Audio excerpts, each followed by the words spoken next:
Hello and welcome to the MMQB Monday Morning NFL Podcast. I'm Gary Gramling. I'm Jenny Brentis. I'm Conor Orr. And very exciting, guys. We have arrived at part 5 of our summer division preview series. That means we can't change our minds now. We can't go back. We're more than halfway there, so we have to gut it out, get through the rest of these. And as always, we are inviting you to guess what order we are going in, the logic behind our order. There is subjective logic, but there is a logic. And again, if you guess it correctly, Jenny, I believe you have some stickers, some MMQB stickers as a prize. Ready to go? You can put them anywhere. Put them right on your t-shirt. Make it an MMQB t-shirt. Great idea. Conor has another business card to add to the bonanza. Can I call it a bonanza now that it's 3?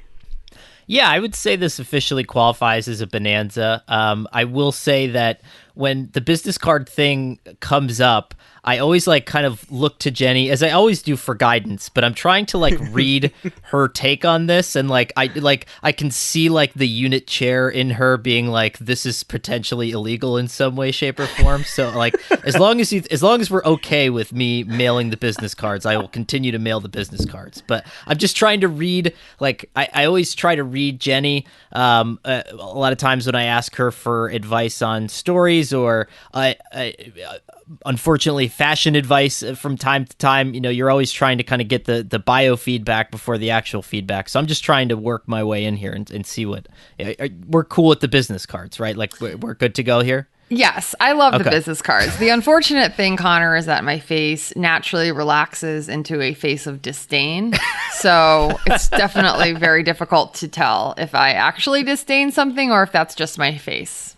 I think that's why we have sometimes, while as much as I like seeing you in person, the texting does sometimes cut through some of the haze, True, yes. If I send a text back, oh, I see, or interesting, generally not thrilled about something. Generally, you're not seeing it or it's not interesting. Yeah. Right. Well, I want to step back because I feel like we're getting a little bit ahead of ourselves. Someone's got to win it first, and then we can worry about the legal implications. I mean, that's how I approach things. But the guesses are still coming in. If you want to guess, you can tweet at the MMQB. You can reply to one of our podcast tweets. You can tweet at me or Conor or Jenny. I'll just put our Twitter handles in the description. I don't know. We announce it, and it was weird when we announced it. I thought it was awkward. I mean, we're always awkward, but it was even awkward for us. So I kind of want to stay away from that. Or you can email the mmqb@gmail.com. And I do have a ruling. You can send more than one guess. That's very big of you, Gary. Yeah. I think that should also help the guesses come in, because I think there was a flurry of guesses, and then we basically said that none of them are right. And I think it discouraged people. But we welcome all guesses. You're not going to get the answer right unless you take a chance. There you go. Those stickers are just waiting to be won by someone. John Hill, who had an initial guess that it was okay. I think he did the aggregate wins. He wrote in, he was thinking compass directions. No. Too objective. It's more subjective. And again, there's logic to it. It's just you're not going to find it in numbers. You can't put it in a spreadsheet and come away with a solution here. That's my advice to all of you out there in this and in life. I was going to say, that sounds like me trying to describe my value to a higher up here. It's like, you can't really see it or quantify it, but it's there. And but only I know where. So, yeah. The always gritty Conor Orr. All right, guys, we have arrived at the AFC West. That is today's. This is division number 5, and as always, we are going to run through our 4 categories here to sort of preview the division. We will have our Mad Libs coming up, and then we will wrap up with our predictions and our projections for what the standings will be here in a division that the Chiefs have, quite frankly, owned for quite a while. But let's open it up with biggest offseason addition of a veteran, and we'll start with Jenny. I went with Orlando Brown. Obviously, after the Super Bowl, tackles was high on the Chiefs' priority list. They did a remake of their offensive line, but the trade for Brown, I think, really was the piece that will have the biggest impact. He moved to left tackle last season for the Ravens when Orlando Brown was injured. I'm sorry, Ronnie Stanley was injured and wanted to play left tackle in the future. And so it's kind of one of those rare things where a player expresses what he wants and he gets what he wants and he ends up on the best team in the NFL. So really a great situation for Brown, but also for the Chiefs, because it's not easy to upgrade your offensive line. If you have holes at the tackle position, that can be a difficult problem for the team. It can be difficult to fill, but somehow they managed to swing this trade with the Ravens, also in their same conference. Now you could say the Ravens didn't want to re-sign Brown, and so they were getting good value for him on this final year, but it's still a pretty big coup for Kansas City. Yeah, I find that whole Orlando Brown situation just fascinating, with the insistence on playing left tackle at a time when left tackle and right tackle, there's not really a big difference here. It's certainly right tackles are getting compensated the same as left tackles. I think if you look across the league, a lot of people tell you right tackle is just as important as left tackle at this point. After all the sort of blindside hype of the pre-Michael Oher era here of the NFL, but it's just really interesting, and he's just an interesting. He's huge. I mean, he's huge for a football player. He is uniquely huge, and just a different style of player to plug into your offensive line at this point. I almost wonder too if Baltimore is looking at it a little bit that way, right? Because while it's not, it's not some of the other run-based offenses that we've seen in the league, like, you are requiring a certain level of athleticism that I'm not saying Orlando Brown doesn't have, but that perhaps is better suited in an offense like Kansas City. And if you're the Ravens, you're thinking, well, okay, we can kind of replace this in the aggregate a little bit, right? We can use a tight end, we can use somebody else, and all we really need is a guy that's going to move laterally a little bit better, or upfield a little bit quicker. And while he's a phenomenal player and we would prefer to have him, it's not the worst thing in the world that he's gone. So I'm going over to the other side of the ball here. I'm going with Yannick Ngakoue as my answer here, going to Vegas. A bit of a forgotten man in free agency. He just had kind of a down year bouncing between the Vikings. I mean, he arrived there late, and then he gets traded mid-season to the Ravens, and was not a huge impact guy in either city at that point. But this Raiders team, they're red hot. Everyone's talking about him. Everyone loves him here, Connor. They had some goofy losses late last year. If you are a Raiders fan and you want to be optimistic that this is a team that could have gone 10-6 last year, I'm going to allow it. It's fair enough. I mean, would they have been a good 10-6 team? Maybe not, but they could have gotten to 10 wins here if they don't lose the Fitzpatrick game. They had that Chargers overtime loss right before that. They beat the Chiefs, and they played the Chiefs close the second time. But here's the thing with Ngakoue. If you look at the Raiders' problem here, it hasn't been Derek Carr. I mean, we all, stare down the quarterback every time a team struggles for a couple of years. I don't think it's been a Derek Carr issue at all. I think Carr has been better. I think the offense has been fine the last couple of seasons here. It's been the defense. And under Paul Guenther, they just didn't generate a whole lot of pressure, and they invested a lot of draft capital in the secondary, and those guys have all been kind of, I think mediocre might be putting it kindly at this point. I mean, it's a team that doesn't cover well, and they don't rush the passer well, and that's just a bad combination here. So one of the ways you can find that solution, rather than tearing down your entire secondary and trying to rebuild it, is you get one impact pass rusher in there, and that makes everyone's life a little bit easier, and we'll see how this plays out here. I just want to throw out real quick on Ngakoue. This is a Raiders team that has not forced turnovers the last couple of years. Only the Lions have forced fewer turnovers in the Gruden era here. If you go back to when Ngakoue entered the league in 2016, only Khalil Mack has more forced fumbles in the NFL. Ngakoue is alone in second with 18 over a 5-year span. He is potentially an impact guy who makes your sort of shaky secondary look a little bit better, but also might actually force some turnovers here, which is something they just haven't done. I mean, they are way in the negative in the Gruden era, even though the offense doesn't turn it over that much. And that's a huge problem. And if they're going to break through and have that 10-win season, that 10-7 wild card type of year, I think that's the number one place you have to look at. They're going to have to get some takeaways this year, which they just haven't done the last couple of seasons. It's Connor, also surprising. Sorry, go ahead. No, I was just going to say, Connor is going to be thrilled to throw some Gruden praise out there. Yeah, let me collect myself for a minute, and I'll let Jenny finish her point.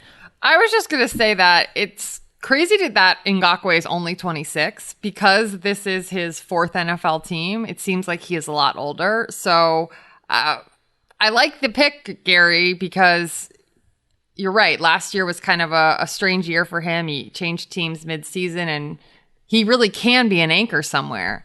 But as for the overall optimism on the Raiders, I will kick it over to Connor to let him make his rebuttal.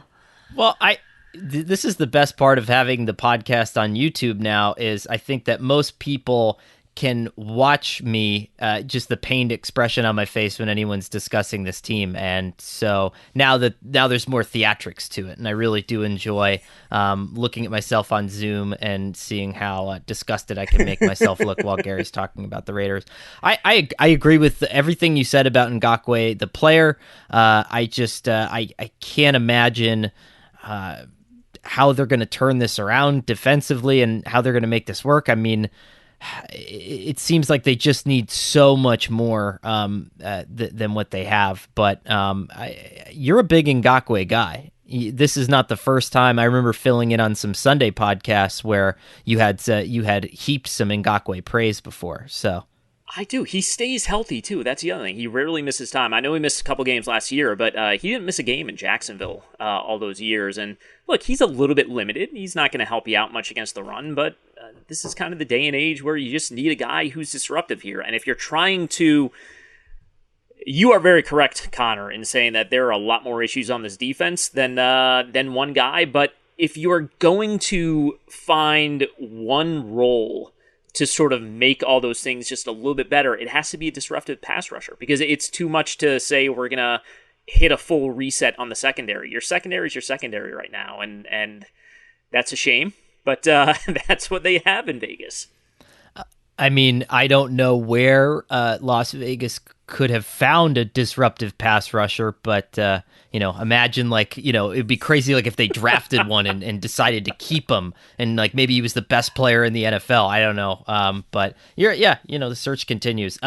So speaking of disruptive pass rushers, I disobeyed the rules. I know that we outlawed this last week, but I think that we can't underestimate the fact that Von Miller is coming back to the division. He said yesterday that probably a little bit tongue-in-cheek that his ankle is 94% healed after missing all last season. So if it's already 94% and we're in the middle of July, it sounds pretty good for the beginning of September. But pairing him with Vic Fangio seems like a recipe for disaster in terms of all the other teams that are going to try to block him. Fangio now has two excellent pass rushers at his disposal, and he has the best secondary that he's maybe ever had, at least definitely as a head coach, but probably dating back to the beginning of his days as the Bears defensive coordinator too.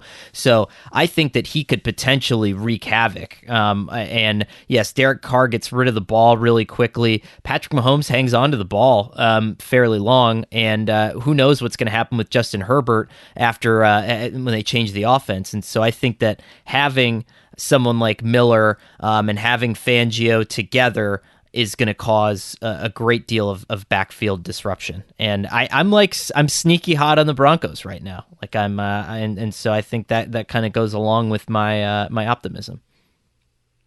I think that's fair, and we're being very lenient here with the rules. It's like a very lenient judge on Law and Order, just allowing everything here. We're allowing two guesses on the order division, and we're allowing injured return guys to go into the veteran editions here.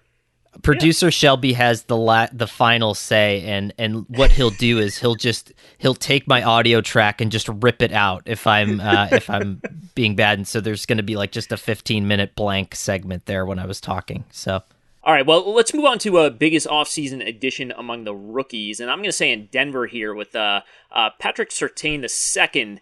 And it had just been such a long time since we looked at this Broncos defense, and I think there have been years where we say, okay, the pass rush was not quite there, Von Miller has always been consistent, but sometimes they just haven't had that second guy.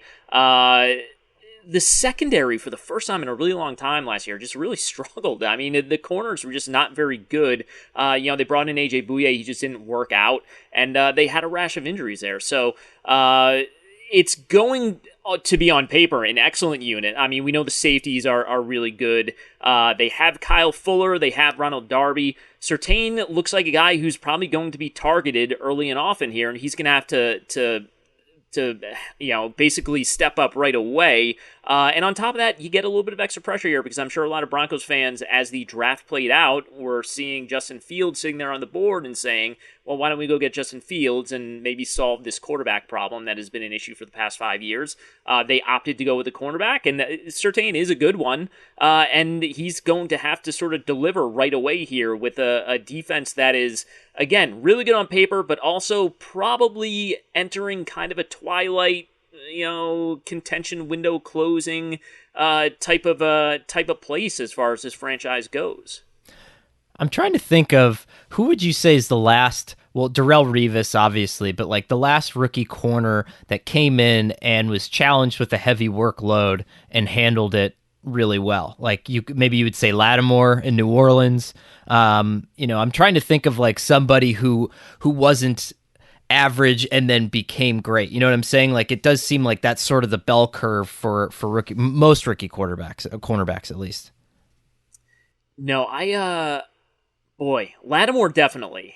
I'm sure if I were smarter or had better recall, I could come up with some others. But yeah, I don't know. I'm trusting that Kyle Fuller is going to be Kyle Fuller and give him an All-Pro type guy on the other side of the field as long as he's healthy. So this is a big this is a big ask of the rookie here coming up. Much like Jenny and I would remember Kyle Wilson, first-round draft pick of the 2010 Jets, was asked to be that third corner next to Darrelle Revis and Antonio Cromartie. And what happened? Kyle Wilson got picked on all season. And the defensive coordinator would tell us every Thursday, well, he's the one getting all the targets because they don't want to throw at these other two guys. So Tre'Davious White comes to mind as somebody who contributed immediately as a rookie and was given number one corner responsibilities as soon as he was drafted. But yeah, I think it's a good question, Connor. I'm sure we could go through year by year. My recall is not the best, but yeah, I thought of White. That is a good one too. Yeah. And too, I mean, Jacksonville and Atlanta both had first round corners going into last year. And I don't know, maybe I'm just basing it off of that, but it always feels like these guys develop in their second and third years for some reason. Like it's just a little bit of a slower burn in terms of an investment, but I could be wrong there too. It's just, I feel like that receiver, some of those positions are just a little bit harder to develop at the beginning. I don't know. Yeah, I think corner is definitely one of those, Connor, because you have to, if you're thinking about the challenges for a receiver of learning the complete NFL route tree, which might be different from a limited route tree in college, then on the corner end, it's that plus being able to anticipate and read the quarterbacks who are at a whole other level of trying to fool you. So I think it's one of the hardest positions to come in and contribute meaningfully as a rookie. There's a required precision to cornerback play that I think is an awfully big thing to pick up on early in your career. But I don't know. Connor, who do you got? I'm going to go full Grambling obscurity in this one. I really like this one. And this is not based off of, but I was looking him up just to make sure that he hadn't been cut, in between, like when I decided to make this call or not. But he's the subject of the perfect training camp story, which is that he's being mentored by Travis Kelce, which obviously means he will become Travis Kelce, right? But the Chiefs picked Noah Gray in the 5th round of the draft this year, and here's why I love that, because the Chiefs were 17th in the league last year in using 2 tight end sets, but they were number 1 in the NFL in EPA per play when they were doing it. And I went back and rewatched the Super Bowl, and what was fascinating was they did not have that second tight end to really come in, and even a guy that could chip adequately, right, and stand in there and help off the edge when they were getting crushed by Pierre-Paul and Shaq Barrett and these guys. So they had nobody to come in and be that second tight end. And, you know, if you watch him at Duke, I think he's an adequate receiver. I think he can handle this role, and I think that if you just diversify yourself a little bit, if you're the Saints or the Chiefs, you run a little bit more 12 personnel, I think things could get kind of interesting there. I like this, Connor. Very niche pick.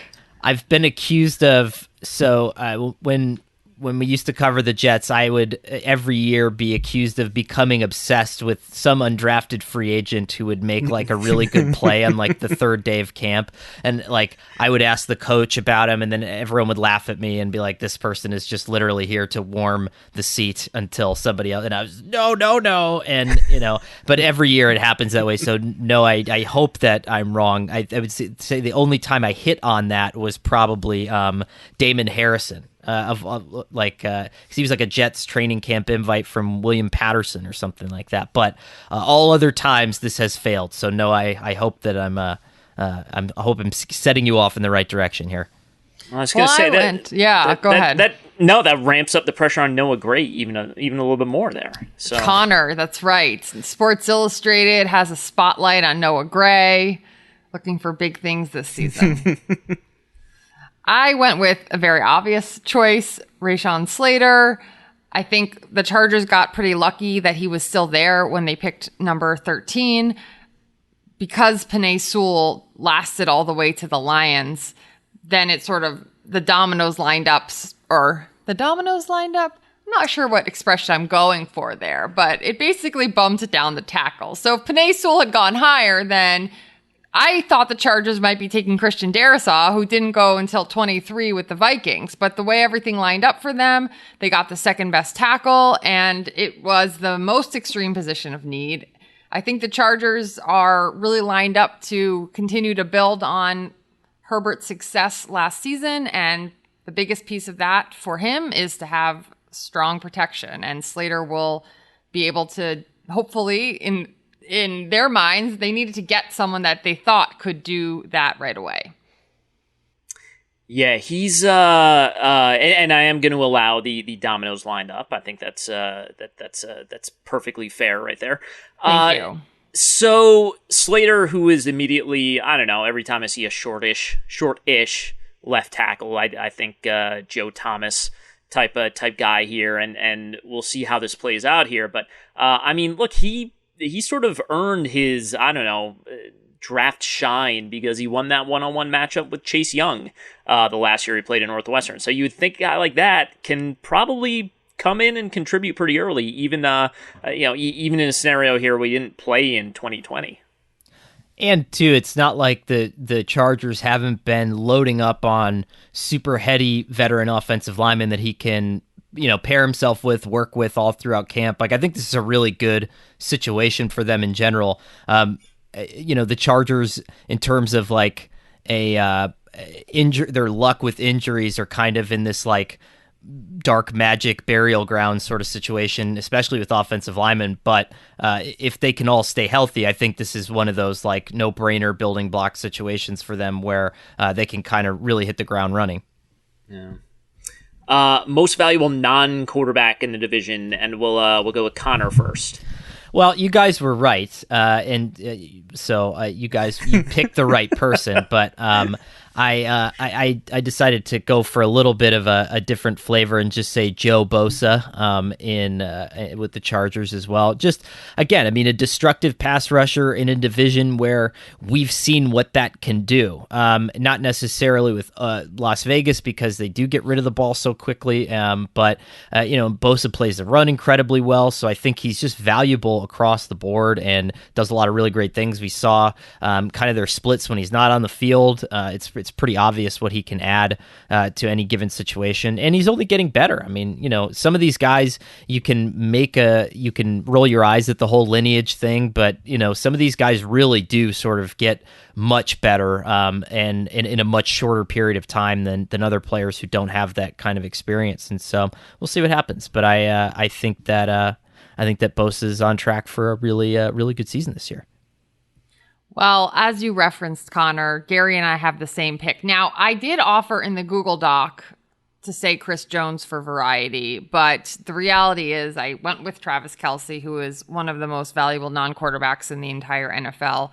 I'm not sure that much explanation is needed there, but really is the key cog in making the Chiefs offense work the way it does and has transformed the position and what is expected of the position. And yeah, I think it's a self-explanatory answer. He essentially hasn't missed a game since, 2014 was really his first season. He didn't do anything in 2013 after he was drafted. Outside of meaningless late season games, I think he literally has not missed a game over the last, 7 seasons now. So, it's that I don't want to see it, but I'd be curious to see how this offense functions without him. There was one highlight though that I don't know. It just seemed utterly unfair in that division playoff matchup with the Browns when they put Denzel Ward on him in the red zone, and he didn't just you see the tight end on the 5'11" cornerback and you think he's going to post him up, but Kelce instead just completely shook him and Denzel Ward fell down, and that's, I don't know, it just seems kind of unfair. I think the Chiefs should have to play some games without him this year. I hope he stays healthy, but they should just have to try playing without him for a little bit. Yeah, that kind of play is a microcosm of what he can do. Also, Gary, I'm noticing a trend that you're really high on players that don't miss games. Were perfect attendance awards a big deal in your house growing up? Well, we were Orioles fans, so we have tremendous respect for Cal Ripken Jr. as Connor would know. But no, we miss school all the time. We faked illnesses all the time, and we don't practice what we preach. But yes, we have tremendous respect for it. I love the pick just because there's maybe two Travis Kelce's in the league right now. I mean, Rob Gronkowski is not even that player anymore, right? I mean, he's lost a lot of weight. He doesn't contribute as much to the blocking as he used to in New England. And it's interesting because some of those guys are so right when they say that they deserve to transcend the market, right? The tight end market, because they are as valuable as a good offensive lineman and as a top flight wide receiver, which is why I think it's so smart that some teams like the Ravens draft these guys in clusters and try to develop them and hope that they work, because they're cheaper than wide receivers, they're largely cheaper than offensive linemen, and you're getting a lot of the same benefits out of them if you can develop them. Yeah, the thing I always found most neat about Travis Kelce is he wasn't a good blocker when he came to the league. That's something that he worked on through his first 2 or 3 seasons, and then he became one of the best in the league. So it's also something to keep in mind every year during the draft when everyone sort of criticizes tight end for being bad at blocking. A lot of them are bad at blocking, but some of them can become good. Let's go on to most interesting coach. This could be a head or an assistant coach in the division. Jenny, you go first. Okay. I mean, I see that I'm teed up in the order here, but I think we're all just building to Connor. I know. But I have selected Jon Gruden. It will be his 4th season in this grand experiment of his return to the Raiders, and the results have been underwhelming so far. 4-12, 7-9, 8-8. Yes, those are more wins every year, but certainly not what the team was expecting when they gave him a 10-year contract to bring him back. He's long been the owner's white whale. I'm going to get Gruden back. And they finally did. And I remember a lot of the discussion was when we get to Vegas, that's when the team is going to be ready. Like, we're building towards Vegas because, they did the Khalil Mack trade and they were redoing the roster in a lot of ways, but it was always, we're building for Vegas. Well, they were in Vegas last year and they were 8-8. And they're in a division where you have Patrick Mahomes, you have Justin Herbert ascending. Who knows who will be playing quarterback for the Broncos? Maybe it's Aaron Rodgers. Maybe we waited to do the AFC West to see if that situation shook out a little bit. I'm just going to throw that out there. But in any event, I'm not sure that I see a great path forward here for the Raiders with Gruden at this point in time. Marginal progress in the number of wins, but certainly hasn't lived up to the hype so far. It's beyond me to look at, and again, I mean, the Super Bowl ring is such a hard thing for people to shake because it's like this badge that just gets you in to the door. Like Gary would know, you have to have enough badges to make the Pokemon League, and Gruden seems to have the requisite number of badges to reach the Elite Four. But at the same time, this was a Super Bowl that was won with somebody else's players, and like this was Tony Dungy's Buccaneers, and like the thing that he was in charge of was almost never good. Like the offense was almost never good, and I don't understand. Like, if you would go back to any of those teams and you would interview those players, yes, some of them would be like, he's a great guy, but some of them would be like, we have no idea what's going on offensively. The play calls are 30 words long. We can't get them out of our mouth. 1 week we're doing this, 1 week we're doing that. Nobody can trust them. And so, like, as an owner, like, what is your search process like? And then to just say, like, I need you so bad that I'm going to pay you double what I'm giving, like, anybody else is getting, despite the fact that we're like a theoretically cash-strapped franchise that can't afford Khalil Mack, but we need Jon Gruden because he says crazy things on television. Like, none of this made any sense. It was the worst coaching hire that was made in the last decade. I'm hearing this as I'm saying it, getting played over and over again at the Raiders Super Bowl parade. But I think it was bad for a couple reasons, right? It's bad because of the length of the deal. It's bad because you assume that this person who has never built a roster can build a roster. It's bad because you nakedly subverted the Rooney Rule and basically made an insult out of the process, which your original owner probably would have been offended by, to be quite honest. And so I think that all of that was bad.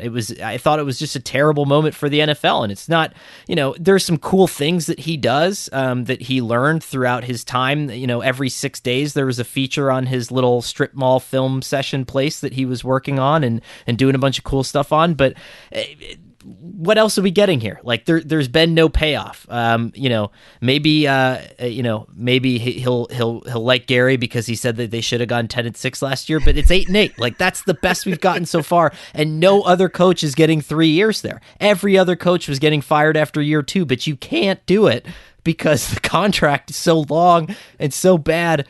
And yeah, I'm running out of breath, but I just there's so much there's so much why here that is still like, it just amazes me. Like I look around, it's like, why haven't you asked yourself some of these very basic questions yet?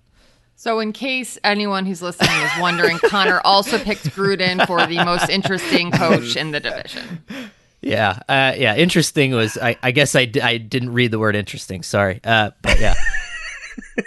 The thing that scares me is like either me or Jenny will have to sort of step up as like the Gruden defender, which maybe I accidentally dipped my toe into earlier this season when I said the Raiders were 2 plays away from winning the Super Bowl. Everyone knows that, but yeah, it's the one thing I'll say about the contract.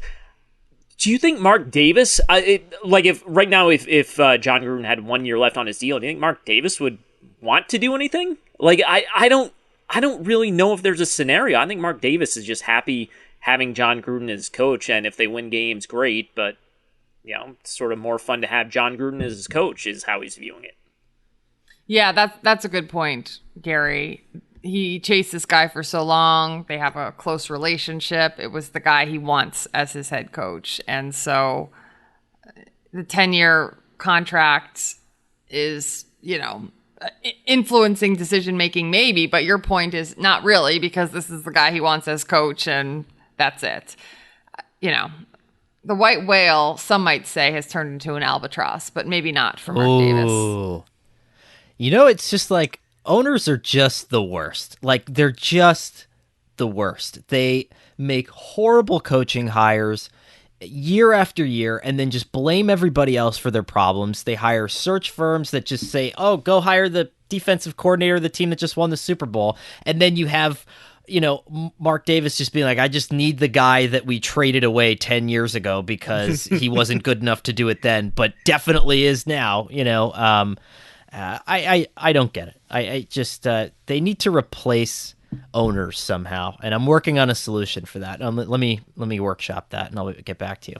Well, I really think the best answer to the ownership problem, Connor, is for the NFL to change its requirements. Right now, I think the controlling owner has to have at least a 30% stake in the team, and it doesn't permit ownership groups over a certain number of people.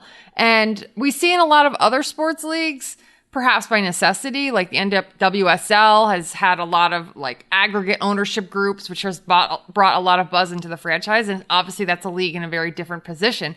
But I think we get stuck in the ownership criteria creates a situation in which we're constantly stuck with these bad ownership situations, which perpetuate a lot of problems across the league in terms of hiring practices and commitment to diversity and inclusion and workplace cultures. And so I think that a shift in the ownership requirements could open the door for a much more representative swath of ownership in the league.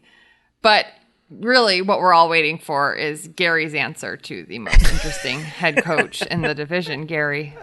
Well, I think Brandon Staley is the worst hire of the last 10 years. And no, I don't think that at all. I think Brandon Staley's a brilliant coach. I think he was a good hire with the Chargers here. I think it's a really interesting situation he steps into with the Chargers. And I don't know if it's just because, it's a relocated team. They don't have a huge fan base.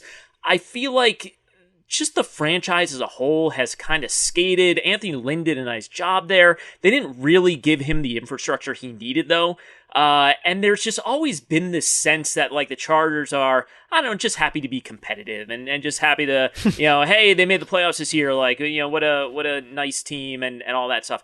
I mean, 2 years ago, they went out and they the guys they signed. They signed, They signed Brian Bulaga. They signed Chris Harris. They signed Linval Joseph. They signed guys that were win-now signings. And then they kind of said, here's Tyrod Taylor. We'll put him out here and maybe we'll go 9-7 and compete for a wild card spot.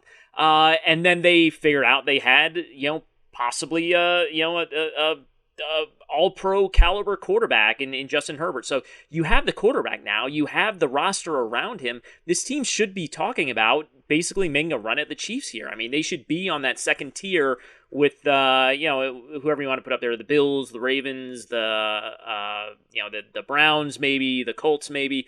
They should be in that conversation at this point. And, Brandon Staley is going to do things with his defense that maybe Gus Bradley, who, by the way, is now coordinating that Raiders defense, maybe didn't do with it. It's going to be a new evolution there, and we'll see what they do here. But there's a ton of talent there, and they have the quarterback, and now they have a really bright young coach. And I feel like the Chargers should be discussed as a team that should be winning 11, 12 games this season and making a run at the AFC title game. Yeah, I think it's a great pick, Gary. I mean, aside from our robust discussion about Gruden, but because of Herbert, it was one of the most attractive job openings. But I think you're absolutely right in that they didn't give Anthony Lynn the infrastructure to succeed there. And I think the team's longstanding questions about the commitment to resources to build the coaching staff that you need and to make this a top tier organization haven't been there. And so does the Herbert, what's the right word? Renaissance? Does the Herbert premiere? Renaissance, yeah. There we go. The encouraging signs from Herbert last year, does that compel the organization to say, we really need to take advantage? We've got this talented guy on a rookie contract. we've really got to put our foot on the gas now. And maybe it does. And if that's great, or if that is the case, then that's great for Staley, who is, as you mentioned, a really sharp coach and did a fantastic job with the Rams defense. But it would also be a bummer for the coaches in the past who haven't had that kind of support. I think if I had to pick a team that I would want to coach, this roster, the Chargers roster is obviously a roster that I'd want to coach, but also the Chargers in general, because like they just don't have any fans. And so it's great. Like you can kind of just, you can experiment, a little bit. If you're Brandon Staley, you could probably try some things, and like no one's going to care because no one comes to the games anyway, so it's great. And then like, if you win, that's great. It's a surprise. But if not, it's just like, have you ever met do you know any Chargers fans? Do either of you know any Chargers fans? I do. You know a Chargers fan? I think I know two. I've never met a Chargers fan in my life. I know one, but I haven't talked to him since they moved from San Diego. I don't know if that changed his view on it. Yeah. I mean, I just don't think they really exist, which is fantastic. You're just sort of operating in a bubble, which is exactly what I would want to do if I were a head coach. We should send Conor to LA in search of a Chargers fan and see how long it takes.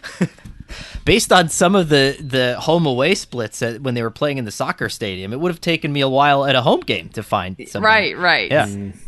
Yeah, the over-under on 24 hours? I don't know. Brandon Staley, though, good pick. Almost set the NFL record last year for fewest second-half points allowed, which is like a good sign, I guess, for a defensive coordinator, a guy that you'd want to take over your defense, but also a former quarterback, too. So I think a lot to like there.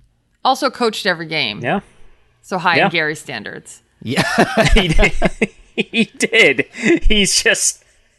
He's showing up all the time, Now not like Gus Bradley, who just took like 4 games off last year.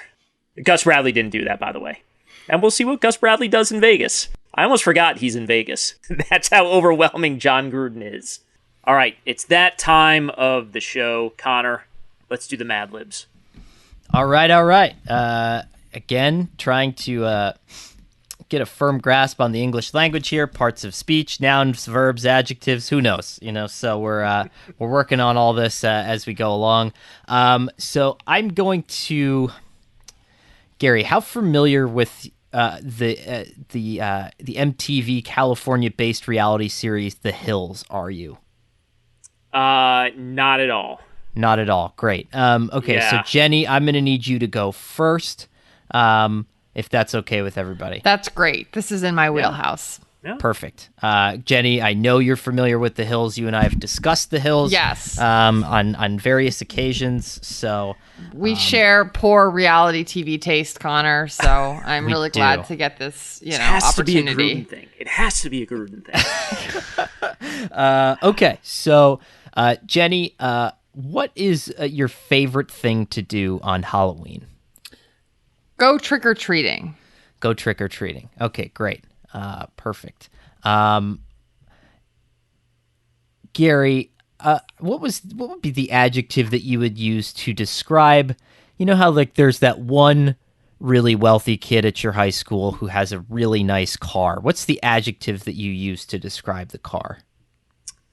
Let's go shiny. Shiny. Little on the nose.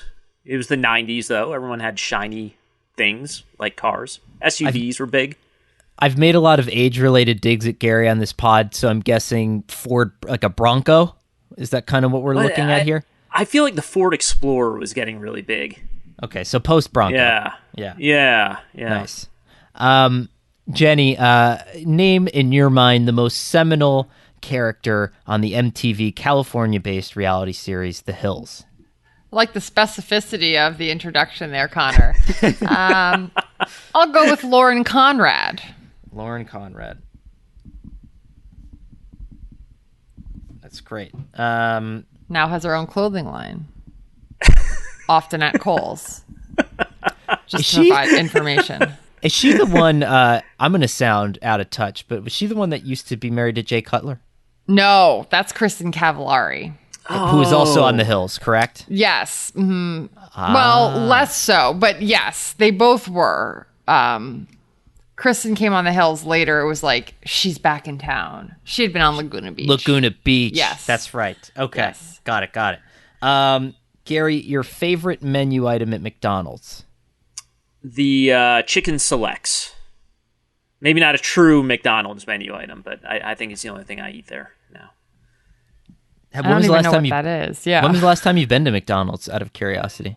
Oh boy, I mean it's been a while. It's been a while because it's like pandemic related. But normal times I probably eat there like once every 2 or 3 months.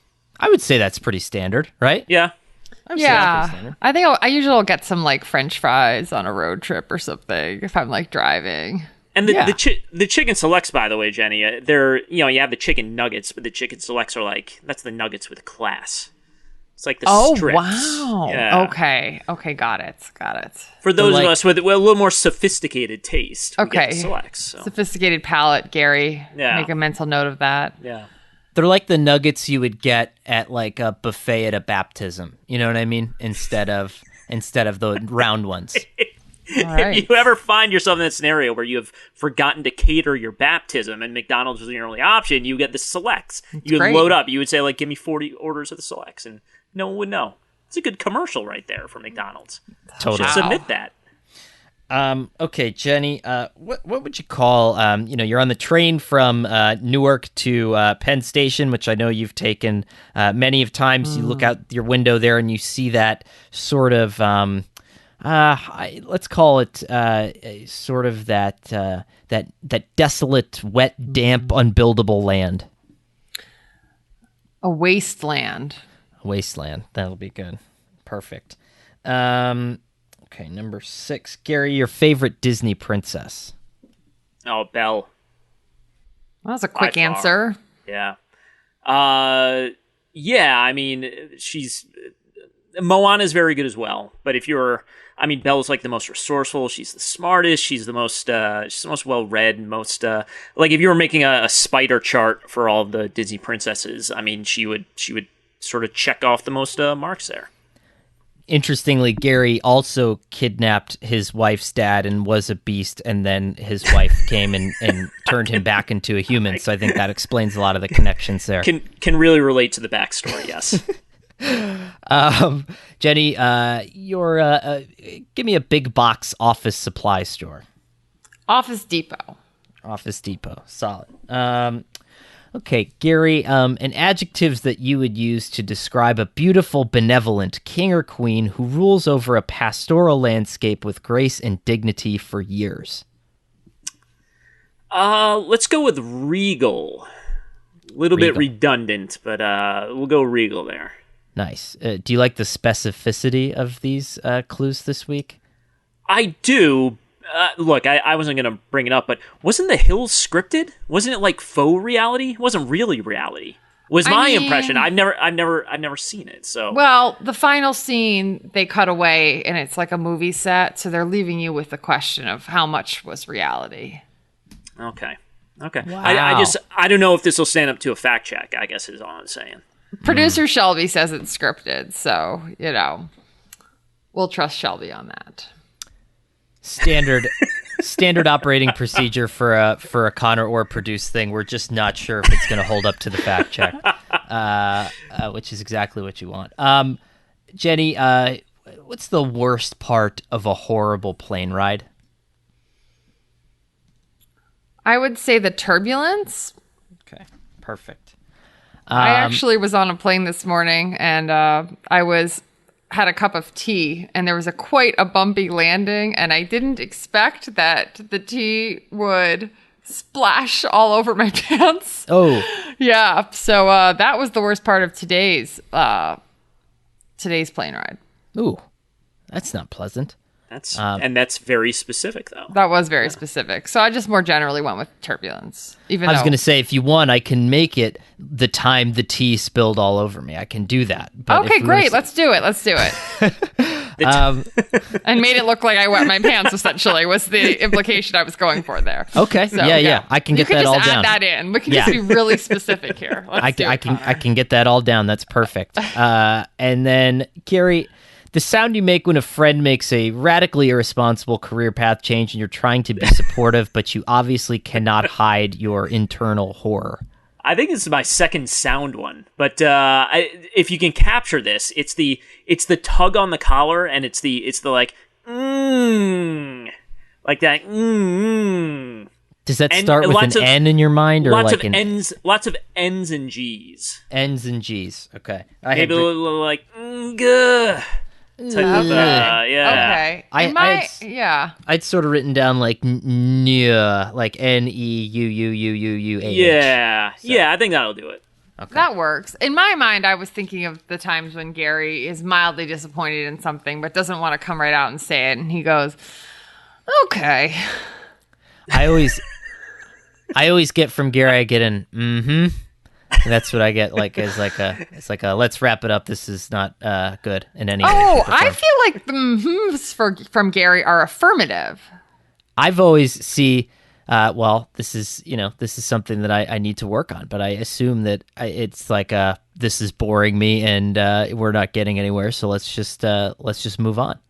It's the awkward silence that I let follow those noises is really what you got to pay attention to. The longer it goes, the more Gary secretly hates you. Beware. Okay, so we're good here. All right, so we're just going to get going here. Picking any team besides the Chiefs to win the division would be like trying to go trick-or-treating on Christmas. It would simply make no sense. The Chiefs are totally shiny. Their quarterback is like the NFL's Lauren Conrad. He has the best shoes, the best clothes, the best arm, a real chicken select of a guy. We could go on and probably will, since the rest of this division more closely resembles a wasteland. The Chargers have the reigning Rookie of the Year in Justin Herbert, a Princess Belle-haired marksman who took the league by storm. They also have a new head coach, a guy named Brandon Staley who looks like he was plucked straight out of an Office Depot. The Broncos, meanwhile, are hoping that in year 3 of the Vic Fangio regime, they can start to turn their fortunes around. Fangio hails from Dunmore, a suburb of Scranton, Pennsylvania, one of the regal cities of America. This alone makes us believe he is tough enough for the job. And then we have the Raiders, a team headed by former Hooters spokesperson Jon Gruden. Gruden's first 3 years in Oakland and Las Vegas have been like that time that you ride on the airplane and there's turbulence and you spill hot tea in your lap, making it look like you've peed all over yourself when you try to stand up and get out of the plane. That's actually not bad at all. It's better than anything I could have hoped for. The Raiders gave their good players away and instead drafted a bunch of guys who every year on draft day kind of make us go, yeah. And that hasn't worked out so well and probably won't work out so well in the future. The end. Oh, man. That might have been the best one yet. I felt good, but we do really like every time the Raiders do make a pick, everyone's just like, oh, yeah, So it was a perfect sound, Gary, Yeah. I'm glad you saved it for the end because throughout the entire thing, I was just waiting to see what would be applied to Gruden. I thought about making it like super obvious at the beginning, like name your favorite kind of cupcake, and then like name a flaming bag of garbage that I hate, and seeing if you could have picked it out. Oh man, well that's I think that's a good transition to the predicted order of finish, our coaches poll style here. We each did our 1 through 4 vote, and despite the fact that they were just narrowly beat out for a 15-1 season last year, the Raiders very unfairly picked last. We picked them last. See, Gary, in the pre-show, I had looked at your picks, and you had the Chargers in 2 different spots, and so I did not know and then you had Brandon Staley as your most interesting coach. I did not know if you had some hidden Brandon Staley heat or ammunition, So my radar was up on that. That was a very strange mix-up that I had. Because it wasn't even like an LA Raiders mix. I just put the Chargers twice in there. I put them second, I put them fourth. Didn't make any sense. Yeah, I noticed that as well. I wondered if you were trying to go for LAS like Las Vegas. I don't know what I was doing. That applies to a lot of these shows. Third place, Connor picked Denver to finish second. Jenny and I both picked them to finish third. So Denver Broncos in third. I think this is going to be really interesting at the end of the show when we do our, before the business cards, when we do our, are they playoff contenders, are they Super Bowl contenders or not? Because I don't know. I think you could say nice things about a lot of these teams. Maybe. Yeah. It's an interesting division because the Chiefs are obviously established, and we all agree that the Raiders have a lot of work to do. And the Chargers and Denver could go a lot of different ways this season. I mean, we'll see what Denver does at the quarterback position. We'll see what Herbert looks like this season and the team under a new head coach. But I think there's a lot of interesting possibilities. Chargers, we pick second. Very anticlimactic at the end of this. Chargers pick second. Jenny and I both had them second place. Connor had them third. They get 8 points here, so they edge out the Broncos for second place in our poll. And the Chiefs are unanimously first place, which I don't think surprises anyone. But I do want to. I want to get to this. I think we would all agree that the Chiefs should be aiming for Super Bowl. But we're going to do Super Bowl or playoff contender hopes. We probably need a catchier title for that, for the other three teams in the division here. So we'll start with the Chargers here. Shout out your answers. Are the Chargers Super Bowl contenders? I say yes. I say yes. I think I'll also go with yes. Okay. All right. How about Denver? Oh, sorry. We should talk about that. It's bold.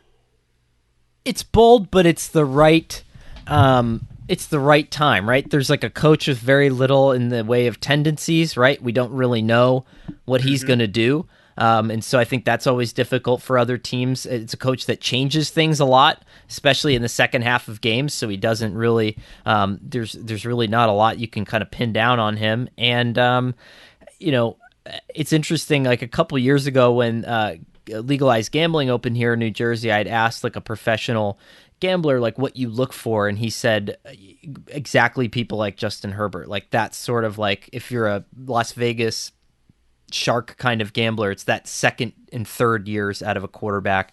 And while that doesn't always necessarily translate to a Super Bowl, it does seem like it sometimes trends that way. So lot to like there. Denver, Super Bowl contender. No, unless they get Rodgers. I would say yes, if only because I said this about Washington too. Like they're going to be able to run the ball really well, and they're going to be able to stop the run really well, and they're going to have like potentially like a Mitch Trubisky Bears kind of defense, right? Like a defense that's so good that it could eradicate a lot of their flaws. And I think they could like maybe back into the wild card and then somehow just have a crazy ride there. I just wouldn't count it out, I guess is what I'm saying. Who do you guys think their quarterback's going to be? Gut feeling. I mean, if it's between Drew Lock and Teddy Bridgewater, I have no doubt that it's Teddy Bridgewater. I mean, that's like 200% for me. But I can't imagine Rodgers leaving. That would shock and totally awe me. But if I were Rodgers, I think one of the places I might want to go is Denver. So, we'll see what happens. Yeah, I agree. I mean, it's this lingering possibility that's out there, but it ultimately doesn't seem likely. So I will also go with Bridgewater. Okay. Yeah, I think Bridgewater fits nicely into what they do with Pat Shurmur there, or what Pat Shurmur has done with past quarterbacks. So should be I don't know, kind of an interesting situation there, regardless of whether Rodgers shows up or not. And Las Vegas Raiders, Super Bowl contention? No, but they should be like another team that has like somebody that's as like if Derek Carr was on another team, Derek Carr, Darren Waller, that offense, the offensive line they had last year before they got rid of those guys. I would say in the right division, I would call them a Super Bowl contender, right? I don't know. On another team? No? Derek Carr or the Raiders? Derek Carr. Yeah, well, like those guys. Like if a team had like Derek Carr, Darren Waller, like, a pretty good offensive line, I don't know. I mean, I think I've said some worse teams could win it on this podcast so far, but I mean, it's just like if you have a top 10 quarterback, most years you should be in contention for the Super Bowl, and they have one, and they're not. Is all I'm saying. Really trying to point out the flaws in the coaching staff. Yeah, really what you're describing is a Raiders team that is not coached by the current staff. Correct. Okay. Yeah. I would still disagree, but Playoff contention for them? Yeah. I say no. I mean, I guess they could be. I'm saying yes. I'm saying yes, playoff contention. I should probably playoff contention is 14 teams make it. So yeah. 14 teams make it. I don't want to sway anyone's opinion though. I'm going to switch to yes. Okay. No on me for playoffs. Not surprisingly. All right. Before we wrap up the show here, it is time to add to the prize package. It is part of the business card bonanza from Conor's desk.